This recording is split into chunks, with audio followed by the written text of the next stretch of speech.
There's a procedure going on out there that we really need to nip in the bud and to stop. So let's just drop that language. I'm Jason Miller, a full-time professional flight instructor. On the Finer Points channel, you can join me as I bring you tips and tricks that I've learned from 20 years on the flight line.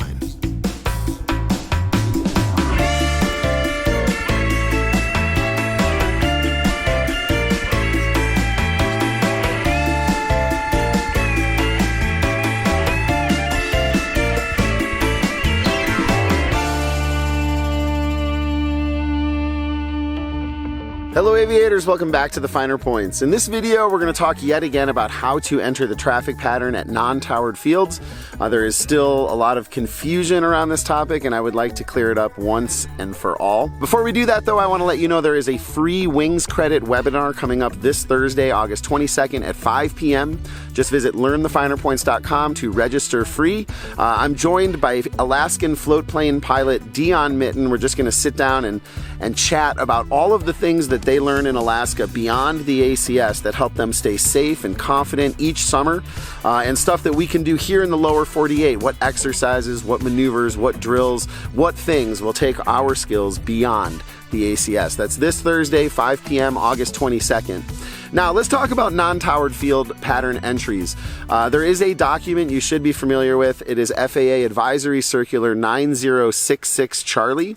I believe it was published in 2023, and this is the latest guidance that we have on how we should be doing this, and they lay out two options, which I will show you in just a moment. But the options are essentially either you're going to overfly the traffic pattern above traffic pattern altitude and then maneuver out to the pattern side, descend, and come in on a straight 45-degree leg that intersects the downwind at the midfield point, or you're going to come from the non-pattern side, from the dead side, at TPA, fly directly across the middle of the runway and turn into the downwind as traffic allows.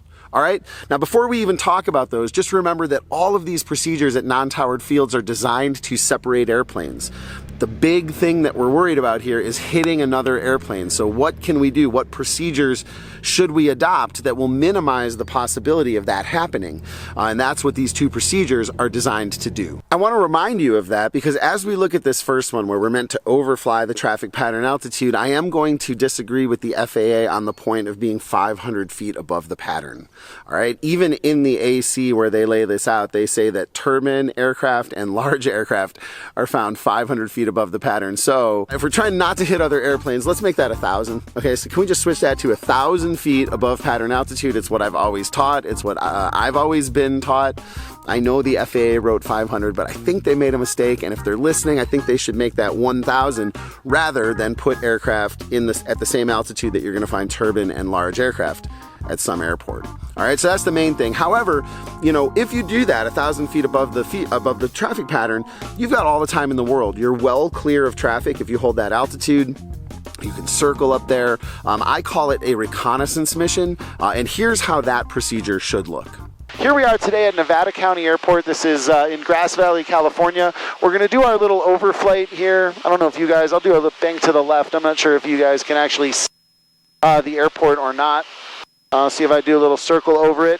But here we are 1,000 feet above. We're a little bit more than 1,000 feet above the pattern. Looking down on the airport, you can see the runway's in good condition. We can get a visual indication of the windsock, all the things that I just mentioned. Now, at this airport for runway 25, there is left traffic. All right, so we're flying toward the traffic pattern now. To get into the traffic pattern here, we need to go well into the traffic side, the side of the airport the traffic pattern is on. In this case, that is to the south. And I will tell you guys, the most common error, by far, the error that everybody makes that I don't want you to make, is that they don't go far enough here. They go maybe a mile or two out. They're basically still in the area of the traffic pattern when they maneuver to enter it. So remember, if you're choosing this entry and you want to come in on that 45-degree angle that we discussed in the briefing, you have to make sure that you allow enough time for us to really get well clear of the traffic pattern on the pattern side of the airport.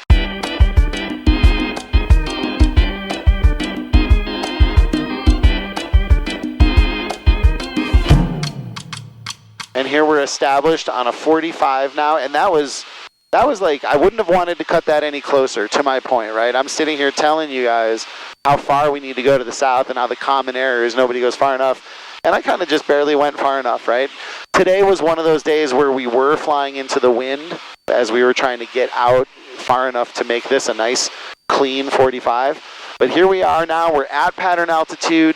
Our before landing checklist has been done at this point, and we're inbound to intersect the midpoint of the downwind leg right at midfield. Now, if you're doing the other one, the midfield downwind entry, okay, this is where you need to cross midfield. Okay, you need to be at pattern altitude. You're coming from the non-pattern side and from the dead side.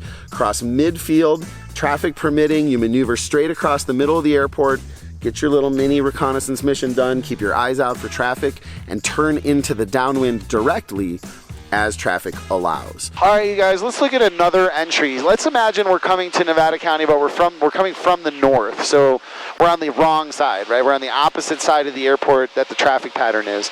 In this case, we're going to choose a midfield downwind entry, all right? And we're going to get to TPA, that's the first thing. And we're going to cross overhead the airport, ideally at the midpoint, midfield downwind entry. We're going to cross overhead the airport and turn directly into the downwind, traffic permitting.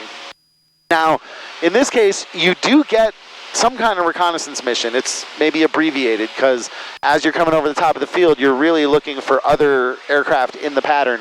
But if you can effectively avoid traffic and divide your attention, this entry also gives you an opportunity to look down at the condition of the runway, to get a visual indication of the wind, to do all of the other things that our first original reconnaissance mission allowed you to do, except perhaps maybe identify all the traffic before you go down there and mix with them. Because here you are at pattern altitude, you're looking out right to left.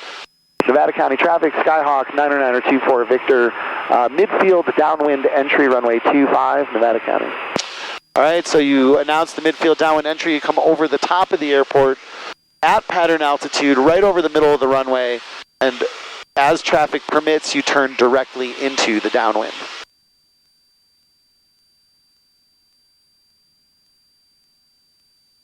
Okay, just like that. Nevada County traffic, Skyhawk 90924 Victor, downwind, runway 25, Nevada County. There we go, boom, and we're in the downwind. All right, now here's the confusion. The word teardrop is a problem for me, okay? So we already talked about being 1,000 feet above the pattern, but there is certain language you don't use in aviation. When I'm teaching you to land, I would never tell you to push the nose down. I might tell you to release your back pressure. I might tell you to flatten your pitch. I might say a little forward pressure, something like that, but I'm not gonna tell you to pitch down, not close to the runway. I mean, even if it's what I want you to do, because the problem is you might pitch down so fast that you start to porpoise, right? You hear the words pitch down, and it, in your mind, it does that.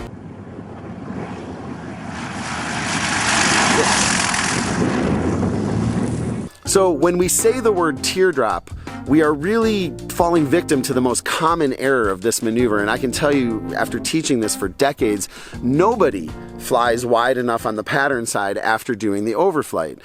It's as common as having to say right rudder. I have to tell people, be patient, be patient. We talk about their ground speed. I say, remember, you're into a wind here, you're doing 90 knots. That's probably 70 knots over the ground. We have to do this for 2 full minutes in this direction. We have to get 2 miles wide of the pattern, right? You go blue in the face talking about how people should maneuver further and further away from the pattern, because the reality is everybody cuts that short.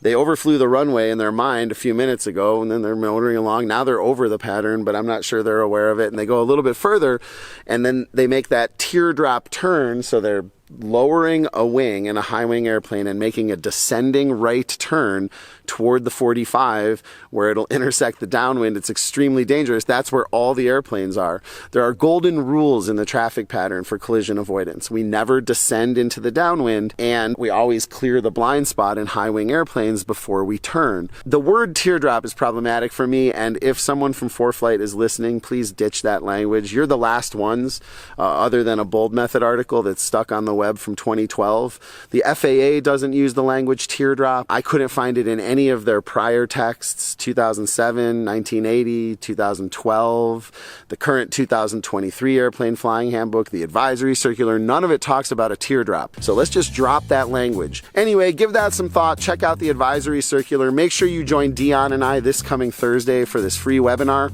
This is the first in a back-to-school series we're doing throughout the fall, the fourth Thursday of every month, all the way through Christmas, so check that out. Also get a free 3-day trial of our ground school app. Leave a comment below if there's a video you'd like to see. Make sure you hit the like button, hit that little alert bell, and subscribe to the channel so you get notified of uploads. But most importantly, until I see you guys again, be safe and fly your best.